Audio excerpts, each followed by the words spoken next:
Good afternoon and welcome back, everyone, to our first Friday Lunch and Learn at Berkeley School of Theology. My name is Angie Barker Jackson, and I am the Vice President for Institutional Advancement here. We are delighted that you have joined today's First Friday Lunch and Learn for November 2023. It should be a stimulating conversation.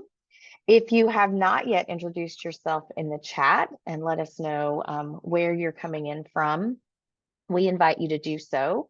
And we'll remind you again today that no matter where you are or what time it is, if it's time to eat, go for it. You're welcome to do so during this hour. This series is sponsored and planned by the Alumni Engagement Office. Ms. Melissa Leboff, Assistant Director of Alumni and Donor Engagement, is co-hosting with me today, and she will be monitoring the chat throughout the presentation. If you have questions for Dr. Torgerson for the Q&A time following her presentation, be sure to drop those questions there, and Melissa will moderate the Q&A time towards the end. As always, she is your source for information about future events, and I just want to extend my thanks to Melissa for all that she does. These lunch and learns have been designed with three purposes in mind: learning, connecting, and being. Each month, as you know, features a different topic and a new guest, and our hope is that the topics will stretch and challenge our minds, that we will connect and reconnect with others in the BST network, and that this will be a space of radical belonging. Today's guest presenter is Reverend Dr. Laura Jean Torgerson, Assistant Professor of New Testament here at BST. Dr. Torgerson came on the faculty in the fall of 2022 after completing her PhD at the Graduate Theological Union, where her dissertation was titled Crossing Context: Nicaraguan Pentecostal Biblical Interpretation in Church and Seminary. She also holds an MDiv from the Divinity School of the University of Chicago and a BA from Stanford. Laura Jean is an ordained minister in the Christian Church Disciples of Christ family and has served in congregations, hospitals, prisons, and as a missionary in Nicaragua. For Dr. Torgerson, theological education is just another facet of her ministry. She delights in reading the Bible with people with a variety of interpretations and learning from the perspectives of others. Her research and teaching are centered in these two questions: how do people arrive at their interpretations of the Bible? And how can we read the Bible for liberation today?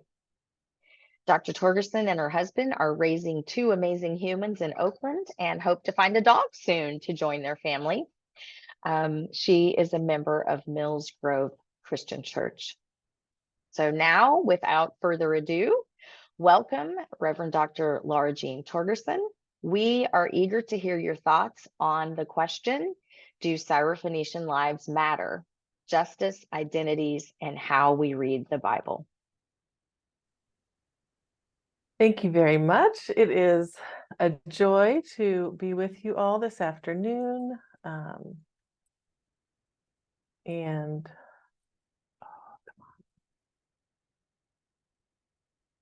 the title of my talk is, in fact, Do Syrophoenician Lives Matter? Justice, Identities, and How We Read the Bible. And I hope that this title inspires both interest and curiosity. And I hope that you'll learn more about why this is the way I framed it as we go along. And if it's not clear, feel free, please do ask. So an important introduction here is how I came to ask this question. So on August 9th, 2014 in Ferguson, Missouri, police officer Darren Wilson shot and killed 18-year-old Ferguson resident Michael Brown, just 8 days after he graduated from high school. Michael Brown's body remained in the street for 4 hours. And this tragic incident brought awareness to a host of issues in Ferguson, Missouri, and in cities all around the United States. Centrally, the issue was police killings of unarmed Black people, but it also illuminated some of the structures and prejudice that made this violence possible. The hashtag Black Lives Matter, which is on my t-shirt, which was began by a group of women after the murder of Trayvon Martin in 2012, began to circulate more widely after the killing of Michael Brown. And I was starkly reminded of the reality that some lives and some people matter more than others. We live in a country, a society, a global economic and political order that not only speaks words that express hierarchy, but makes it real, legislates it, enforces it, redlines it, naturalizes it, commodifies it, sells it to you, overcharges you, and thanks you for your business. The killing of Michael Brown, the movement to assert something as seemingly simple as Black Lives Matter, and the ways that slogan and that movement were rejected and contradicted was a moment of revelation for the United States. I began my PhD studies at the Graduate Theological Union less than a month later, and I wondered whether immersing myself in the study of biblical interpretation and culture was still the right thing for me to be doing with my life. And I wondered how I could learn and teach and research in ways that might chip away at, disrupt, do something about the terrible injustices that we live with. I went to my classes, I read books, I wrote papers.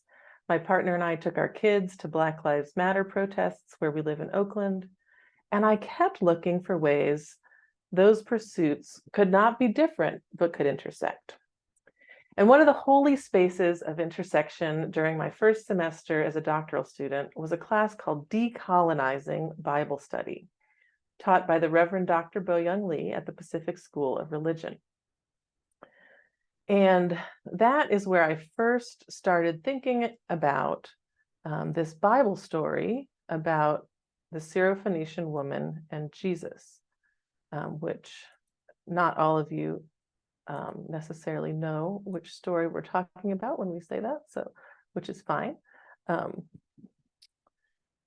And so it's Mark 7:24-30. And we will hear two readings of it in the course of the presentation, and we're using the updated edition of the New Revised Standard Version. So it's Mark 7:24-30. And as so I wrote this paper about, and I titled it Syrophoenician Lives Matter. And I looked at different feminist intersectional readings of the story. And I realized in the process of bringing together this urgency for justice and these ways of reading the biblical story, that there are a lot of questions you can ask about this text, and a lot of questions that it raises for us, way more than we will answer today. I'm going to focus on kind of this one little subset, but just want to mention that there are questions here that could have a lot of different answers. So what is the most surprising element of the story? If Jesus were on Facebook, would he support hashtag Syrophoenician Lives Matter? And how does the institutional church replay the role of a privileged and rude Jesus today? Whom do we require to say, yes, Lord, and accept a place under the table to be included?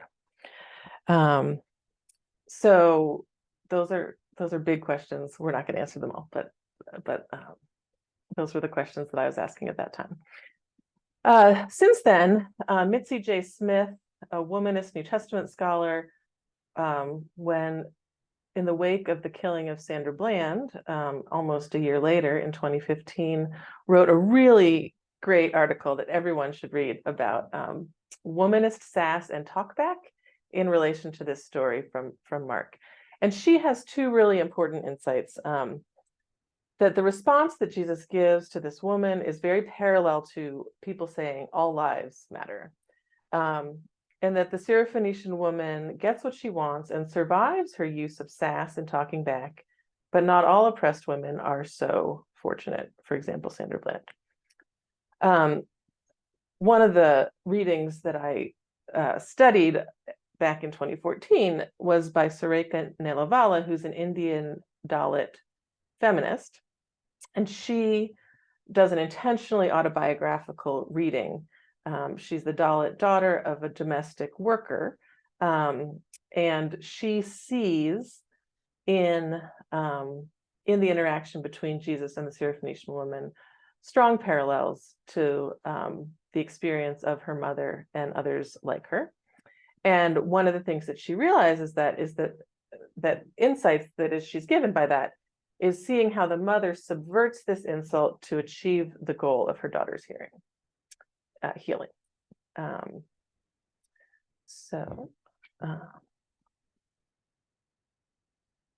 Whenever we are reading, listening to, and interpreting the Bible, we're doing that as particular socially located people. And we're always bringing our life experiences to our reading of the text, whether we do that on purpose.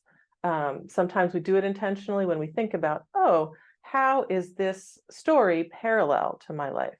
How is it different from my life and the world that I live in? And other times it just sneaks in. So when we read about mothers, we think about our own mothers or ourselves as mothers. And one of the ways that my experience of this story has changed is about a year ago, a little more than a year ago.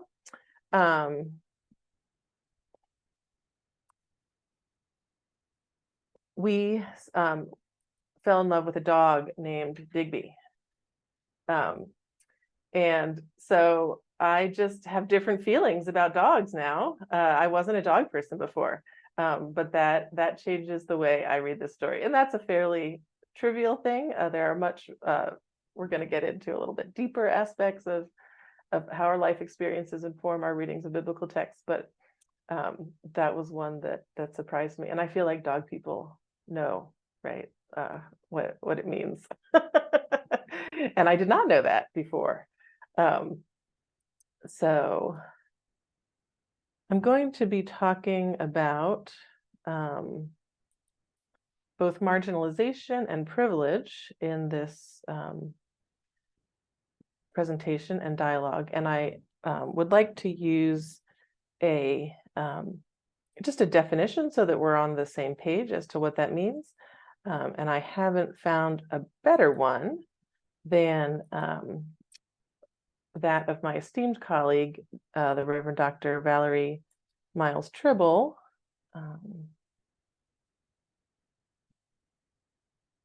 And I'm really so sorry. Marginalization occurs whenever differences of religion, gender, class, sexual identity, culture, and race as a social construct are used to exclude. And I see privilege as the flip side of that, right? Where when somebody is excluded, it's always so that someone else can be included. And so these differences, religion, gender, class, sexual identity, culture, even race, don't need to be hierarchical differences or divisions, but so often we see that they are, in fact, used to give privilege to some and to marginalize others.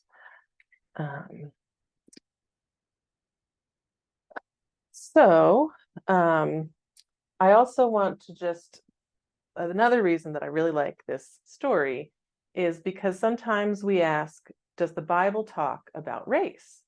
And I would say a few things about that. First of all, that sometimes it has served white supremacy to look into the Bible and find parallels there to some of our modern divisions of people group.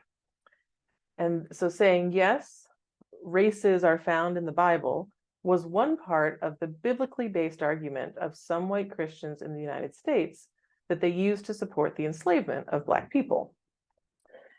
And it's partly because of awareness of that history that people have, in more recent years, been loath to say that the Bible talks about race. They just want to sort of imagine a world described by the Bible where race doesn't matter.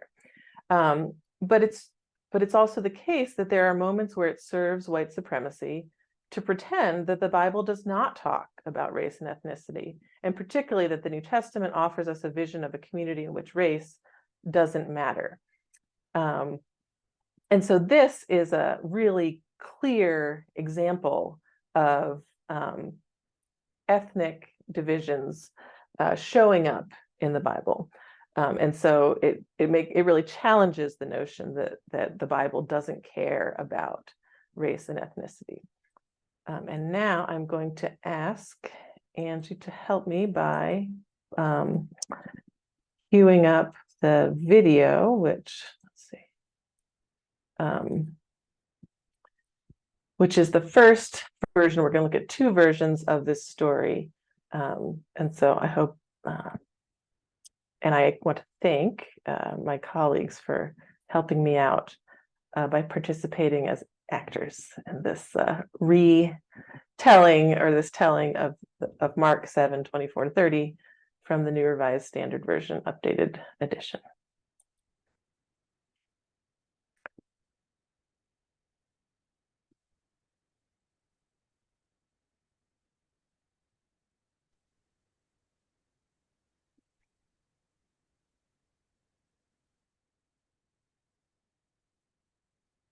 From there, Jesus set out and went away to the region of Tyre. He entered a house and did not want anyone to know he was there. Yet he could not escape notice. But a woman, whose little daughter had an unclean spirit, immediately heard about him, and she came and bowed down at his feet. Now the woman was a Gentile of Syrophoenician origin. She begged him to cast the demon out of her daughter. He said to her, "Let the children be fed first, for it is not fair to take the children's food and throw it to the dogs." but she answered him, Sir, even the dogs under the table eat the children's crumbs. Then he said to her, For saying that, you may go. The demon has left your daughter. and when she went home, she found the child lying on the bed and the demon gone.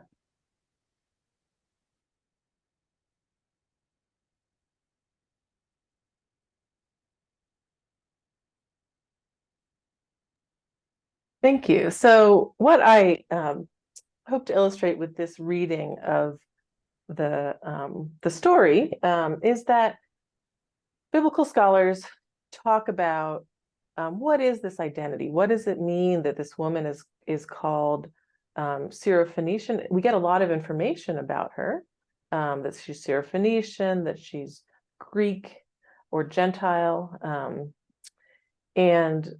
and so it prompts us to think about what were the power dynamics between Jesus on the one hand and this woman who is seeking healing for her daughter on the other hand. And so I just wanted to invite a little discussion about how you think about that question and what this casting of the story has you thinking about in terms of what it maybe meant for this woman to be designated as Syrophoenician. So what do you think? What are your reactions?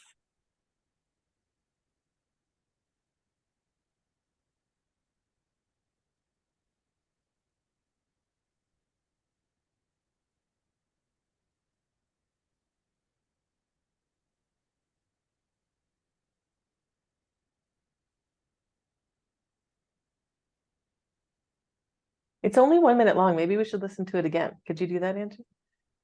Thank you.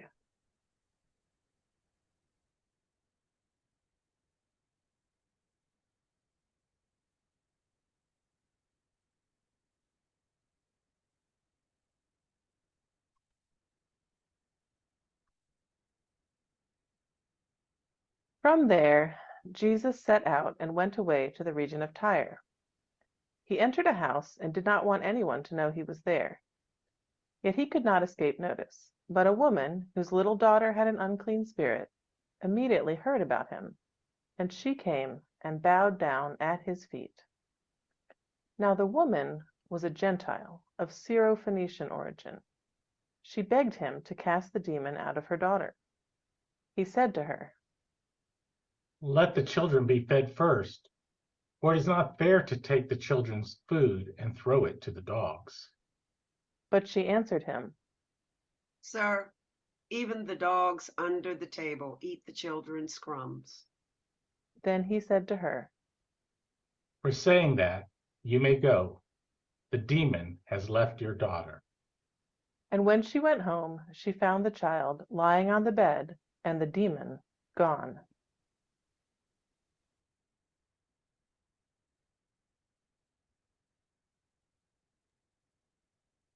Okay, so maybe you've heard it twice. Brian, did you want to offer something? I guess in the simplest form, describing her as Syrophoenician, as the author here would have done, would suggest that it was important to the writer to make this distinction. And so I would then go behind that and go, why was it important? It seems it was important to well, I would say to other her, right? That she was other than. So let me just end it there. It seemed important to say she was other than, which usually means that she was other than the norm, whatever that norm is.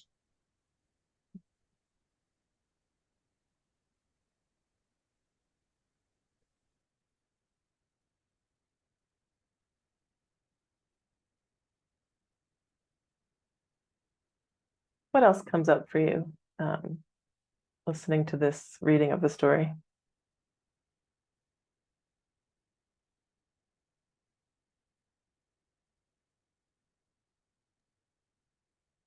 Gender differences, Mm-hmm. cultural and gender differences. Mm-hmm. Yeah. There's one way of looking at it that says that Syrophoenician is probably primarily an ethnic designation, and calling her Greek or Gentile is a religious designation. She's named as a woman, and then possibly the unclean spirit that her daughter has would be a further sort of source of marginalization, and so that she's kind of at the, that all of these hierarchies exist and that she would be at the bottom of each of them. And so I think one thing that this story does is invite us, almost insist that we think about intersectionality, about different identities that we hold, how those identities contribute to our marginalization on the one hand, or our privilege on the other, and the complexity of those identities. How does it feel to hear Jesus speak the way that he does in this story to a woman who we understand that way, who's marginalized because of her gender, her ethnicity, her religion, and her daughter's illness?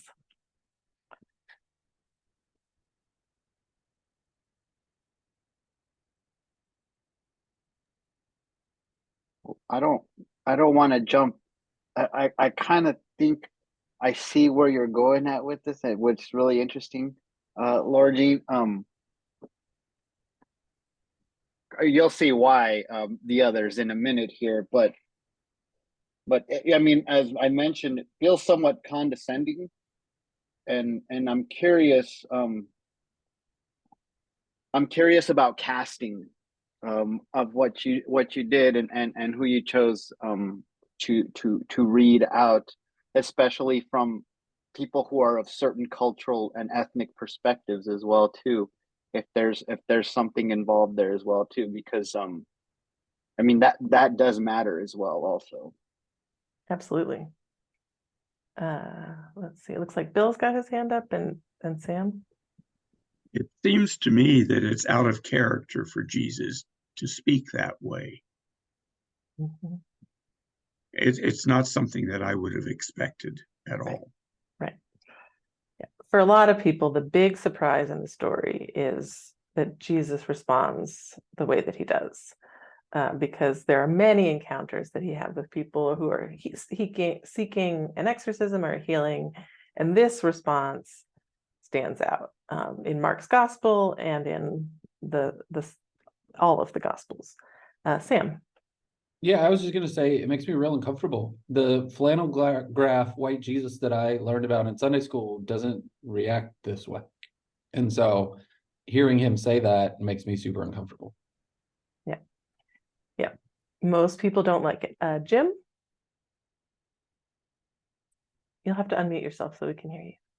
This is not contrary to what you're saying, but in terms of power dynamics in the text, we're entire. Jesus is not on home turf either. Yeah.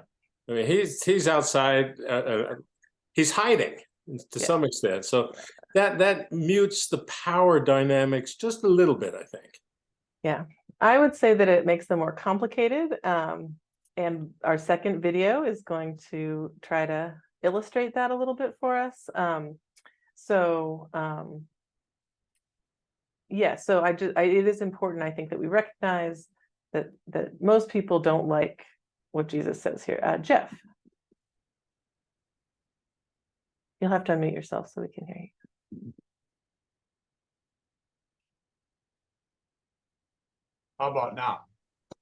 Yeah, I was just going to say, certainly this is kind of uncharacteristic of Jesus, but I like it because, hey, this guy, he's a human being here, and let's just say without sin, I wonder. Anyway, I relate to this guy. He's got something to learn, right? So do I. So do we all. Yeah. Yes, one of my favorite readings of this story situates it in such a way that in the context of teaching and learning in the Gospel of Mark, and this is an instance where Jesus is taught by a woman who is marginalized for her gender, for her ethnic identity, for her religious identity, for her and possibly for the situation that her daughter was in. But there, within scholarship, there's another reading of this story, which actually Jim, I think, referred to this possibility, the idea that, okay, well, maybe Jesus doesn't have the upper hand along every axis in this story. He has, come from Galilee to the region of Tyre.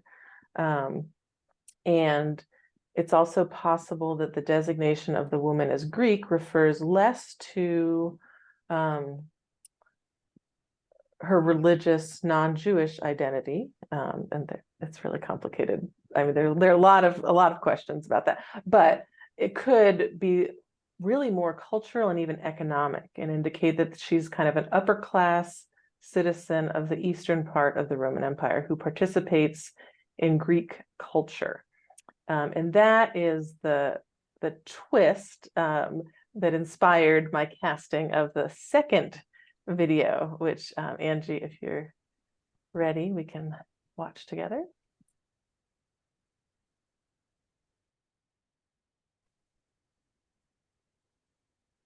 Jesus set out and went away to the region of Tyre. He entered a house and did not want anyone to know he was there. Yet he could not escape notice, but a woman whose little daughter had an unclean spirit immediately heard about him, and she came and bowed down at his feet. Now the woman was a Gentile of Syrophoenician origin. She begged him to cast the demon out of her daughter.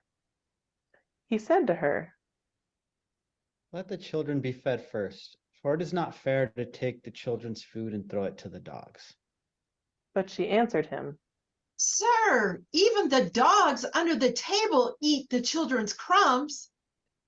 Then he said to her, For saying that, you may go. The demon has left your daughter.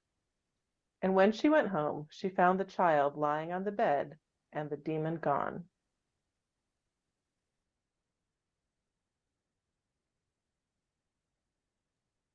Okay, so what's different about that animation of the story? Does it complexify? Does it change how things sound? Do you respond a little differently? What do you make of it? Yeah, Bruce? Yeah, can I make a comment? Please. Well, just one word, hope, right? Okay. And hope, let me expand on that. This month of October, it was, generally speaking, an ecumenical kind of a discussion month. At least that's how Catholic Pope promoted. He called it Synod. So what he's trying to do, exactly what you are referring to here, that make the church available to everyone, anyone, anywhere. So to me, it sounds like in your Syrophoenician, and thanks, by the way, Eric, and also Dean Fleischer for chiming in on your portraying the message, but that as a Gentile or non-Gentile, black or white or brown or anything, doesn't matter, gay, lesbian, anything, none of that, come to the church. Church should not close the door at anyone. So that's what he's saying. Thank you. I'd like to, so one of the authors that I read is Kwak Puilon, who has this great book, Discovering the Bible in the Non-Biblical World. And she does bring in the idea that she could be relatively affluent, and in fact, that we can think of Galilean peasants as working in the fields to feed these wealthy cities and not necessarily having enough to feed their own children. And so that children's bread going to the dogs takes on a little different tone if you imagine that context. And the reason that Kwak Puilon brings this in is because she says, we may be tempted to identify with her otherness as racial minority, as women, or as the contemporary marginalized, without recognizing our own privileges and our own potential to exploit others. The other is never a homogeneous group. There is always the other within the other. In our interpretation of the Bible, we must make visible the multiple interlocking layers of oppression and always remember to make room for the other within the other. And so I don't think we have to decide about the precise nature of the power relationship between Jesus and the Syrophoenician woman, but I do think it's a good resource to think with about intersecting identities and how justice plays out, or how injustice is perpetuated. But I wonder if you have thoughts and feelings also about seeing that second version of the video.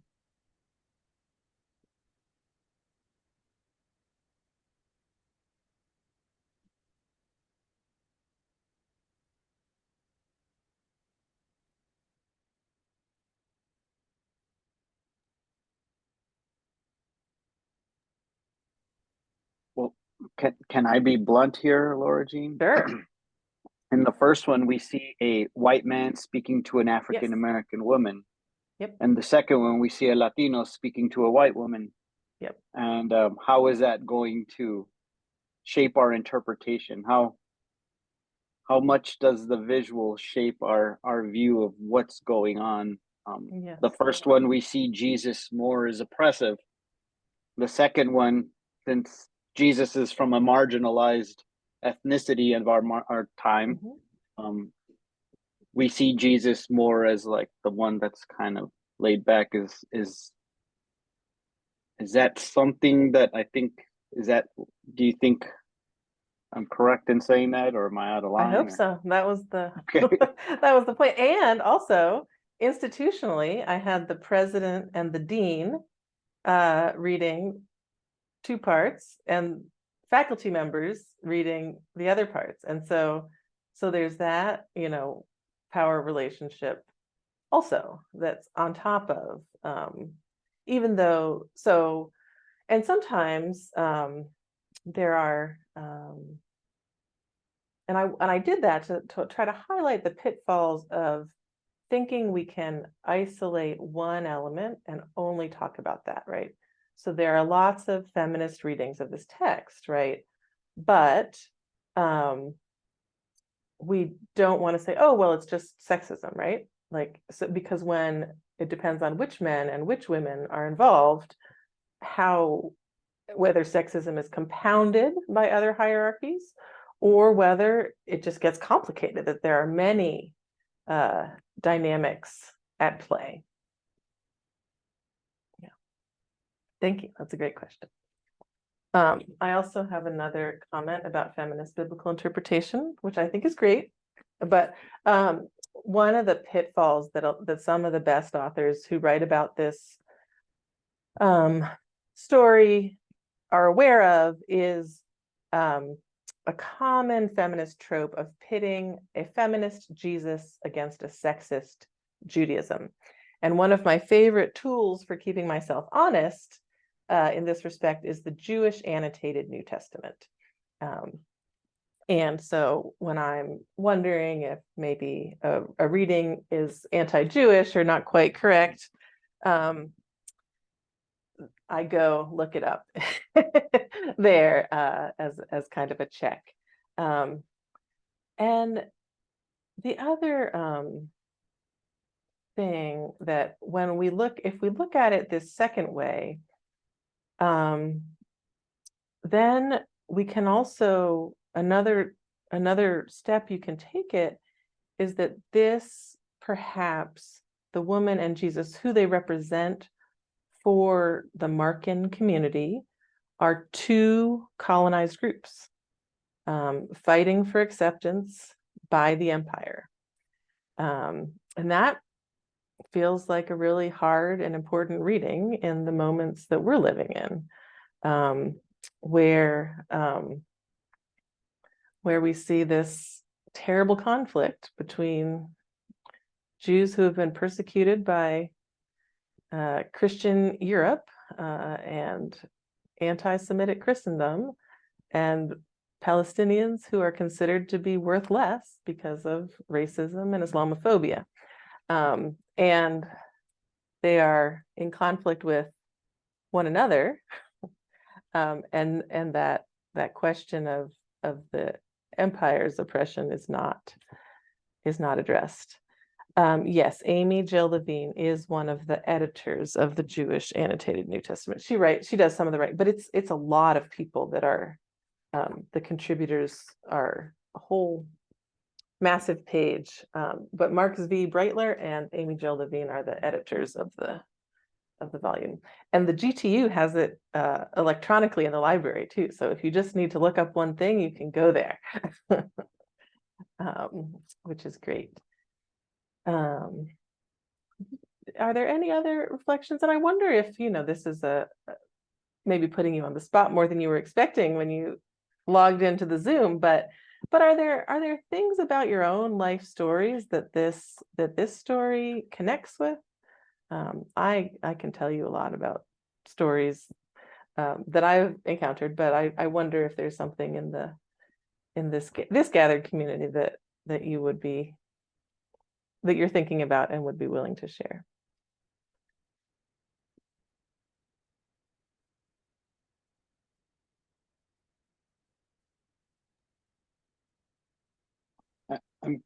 I'm curious your opinion, Laura Jean. So as you know, how I've been working a lot with conspiracy theories, and the issue of othering has come up so much. And I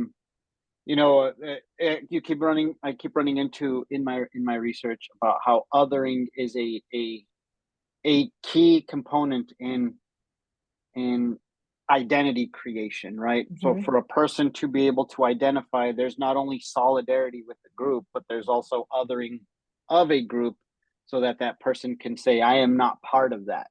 Mhm. And I understand that that's what we do, but I wonder how effective it is. And I'd love to hear your take on it. Uh, for example, and this is an extreme case because that's, I guess, where my mind is right now with the research I'm doing for conspiracy theories. But I remember seeing in January 6th, okay, I think the pentacle of othering of these groups who were separating, that you had these two sort of wannabe paramilitary groups that meant there to protect Trump. You had the Proud Boys, and then you had the Oath Keepers, right? And who both, in essence, did have solidarity of this common goal, albeit a twisted one for sure. And within that solidarity, they were able to other, they go at BLM or they go at Antifa, and that's who they're going to be battling, or the liberals, or whatever the case may be.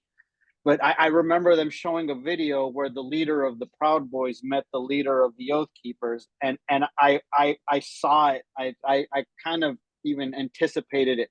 These guys are going to hate each other, because the moment you other and you have these subset groups who then come into contact with each other, the othering needs to continue.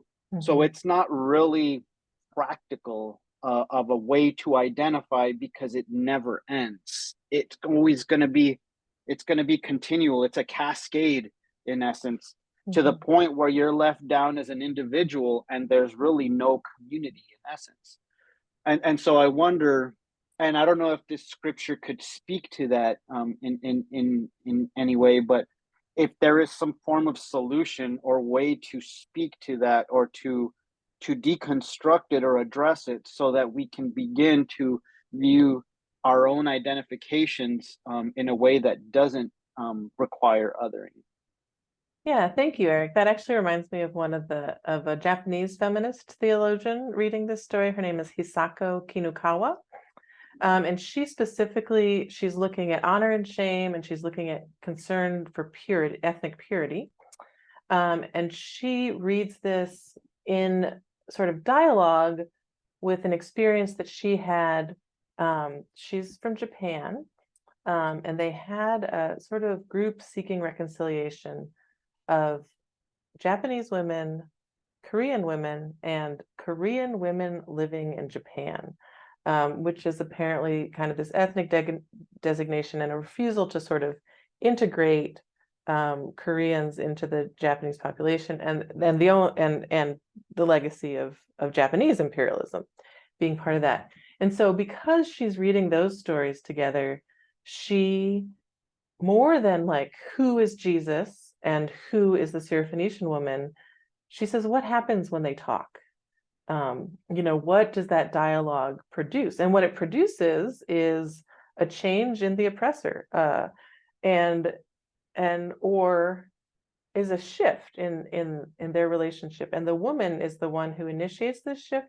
But, and the Sarika Nelavala also points this out, is that there has to be some openness on the side of the person in power who's being challenged for change to happen. And so I do think that another thing we can think about in terms of this story is so our human Jesus, who learns from this woman who kind of comes out of nowhere, or no place that he's yet been,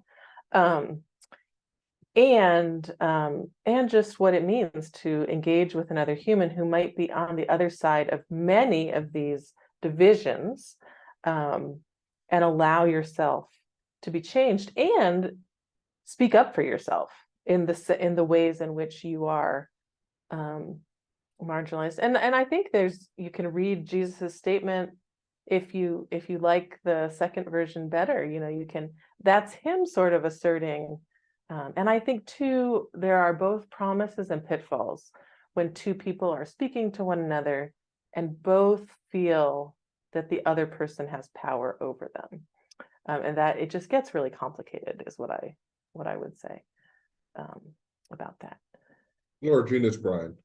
Let me see if I've captured something significant here.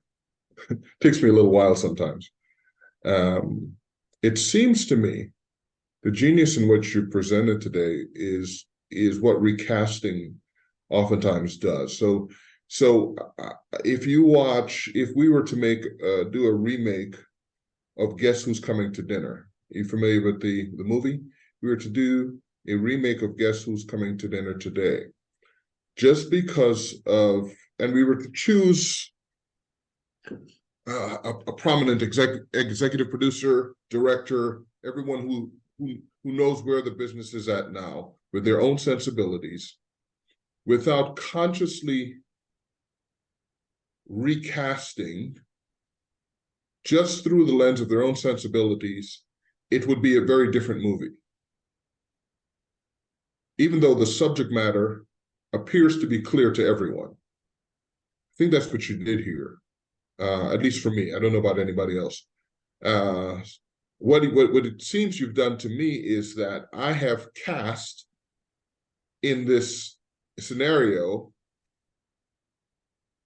greater significance and power upon Jesus because he's a male and because we know he's Jesus, and lesser significance and power upon her. But in fact, what may have been the case is because of who she was as a Syrophoenician woman in the context of 2,000 years ago, in that moment, she might have had more power and significance than Jesus. And what he might have been doing was addressing that right up front. Why are you asking something of me? You have more power and significance than I do. Is that what you just did to us, Laura Jean? Well, it's a possibility, but really what I like, the heart of it is the complexity of our identities, and that interactions are usually never entirely stacked, but sometimes they are. And I think that even if you read it that way, the woman exercises a really impressive kind of power in this dialogue, even if she has no sort of structural power. She acts out of what is expected of her, and then the fun thing, or fun for me, is that in the Matthew's version, it's her faith that heals her daughter. In this version, it is the word that she speaks. And so there's a way to read this story where Jesus does not do the exorcism, but that she performs the exorcism by the words that she speaks in dialogue with Jesus, which is also pretty powerful. But yes, there's and also just to sort of play with how many different angles we can take. Jim, you had a question, and I have one little other story that I could share from Nicaragua about how point of view affects this. And it's not quite where you were going with it, but so I took this story and I had students in a Nicaraguan seminary read it as part of my dissertation, and just got all these rich insights. And one of the women was a Nicaraguan student in her final year of seminary, and she had struggled so hard in her church to be accepted as a woman called to be a pastor, not just the wife of the pastor. And so when she reads this story, she, like others, puts it in context with other stories where Jesus heals. And in fact, in Mark, I think in Mark, maybe not in Mark, but she wasn't necessarily limiting herself to Mark, but a centurion who's a Gentile, right, part of the Roman army, comes to Jesus and asks for healing for a member of his household. And there's no rejection. And so she says, all right, well, what's different here? What's different is that she's a woman. And so Jesus is rejecting her because she's a woman. And, for her, the parallel with her own life, where okay, her husband has a call to ministry, okay, and she has a call to ministry, but the church treats them completely differently because he's a man and she's a woman.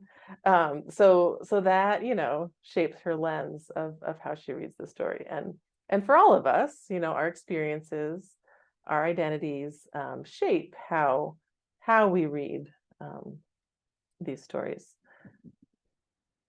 So. Other questions?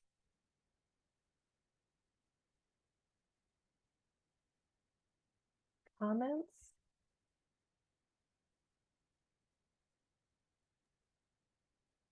Dr. Torgerson, an observation was shared with me privately that I hadn't really thought about myself, but sitting here, the comments and questions that have engaged you in the presentation have all come from the men in the room. And we haven't really heard from the women in the room, which is an interesting dynamic for this conversation too. So I just put that out there for us to all hear and be aware of. And I don't know if it raises any other comments from within our space together, but it is an interesting dynamic present today.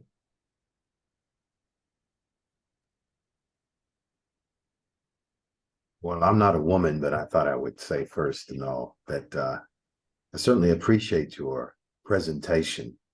It is very insightful and invites all of us to think more deeply. I ask you, in the passage, the narrator places up on the lips of Jesus. He speaks just before he fully engages the Canaanite or the Syrophoenician woman. He says, I am sent to the lost sheep. He says that in Luke's gospel, or at least Luke puts it into Jesus's parable. And I wonder if we are being inductively seduced into Jesus expanding the kingdom. He's using, the text is imposing upon us that Jesus is now sharing with us that lost sheep are not just Hebrew or Israeli people in terms today. This is a Gentile woman, and the social location. I use social location when I do hermeneutic. I look at the social location, and you all have talked about that. She is challenged.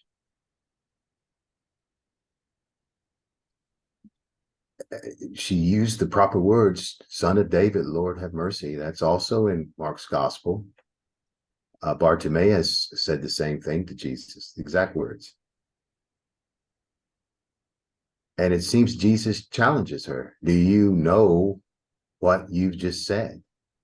Do you see me simply as a wandering preacher, or do you somehow know of my power or my God identity?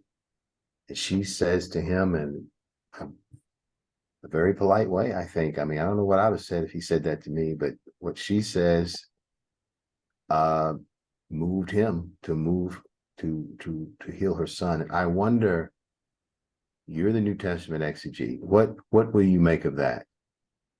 Yeah, so I chose the Markan version, and I actually see the version of the story in Matthew as our first Christian interpretation, or Christian maybe is the wrong word, but our first interpretation of the story in Mark. And so the lost sheep of the house of Israel is in Matthew, and it's fair to say that in Matthew's version, the Canaanite woman and that interaction are about the expansion. The story is about, among other things, the expansion of the Jesus movement to include not just Jews, but also Gentiles.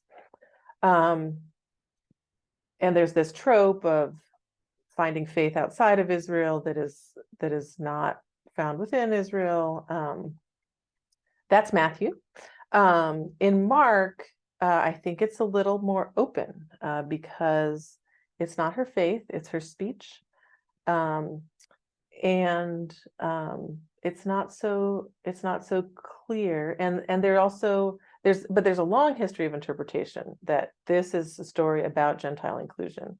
And what some of the authors, especially the post-colonial authors, like Musa Dube and Kwak Kwilan point out, is that this lady in Mark does not follow Jesus, become Christian. She continues her life as a Syrophoenician Greek woman with a healed daughter. And so that there's space for respect for other religions, that making it just about the expansion of the Jesus movement to include the Gentiles, and especially the way that that's been used in the history of mission, which is a whole other conversation, it is deeply problematic. So yes, and the reason that I like Mark's version is because it has a few more possibilities in it, because it doesn't have that extra layer of interpretation.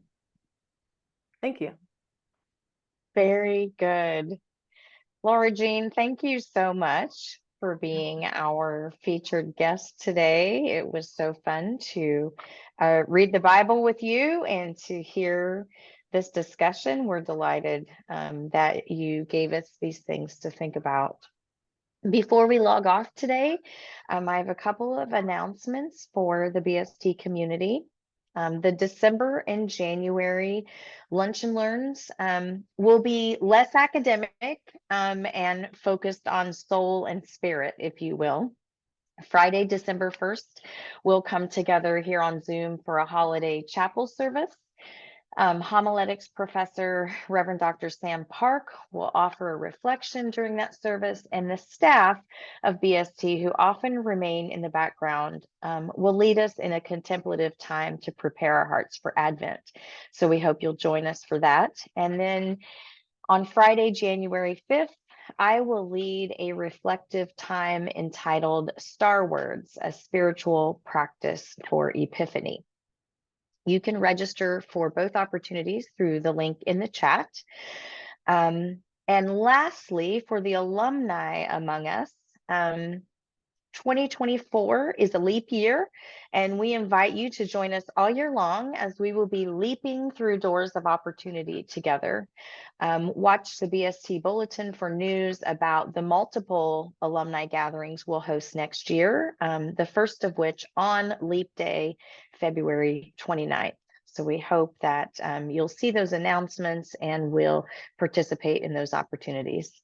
Thank you again so much for being here today. Thank you, Dr. Laura Jean, and we look forward to seeing everyone next month. Until then, happy November, happy Thanksgiving.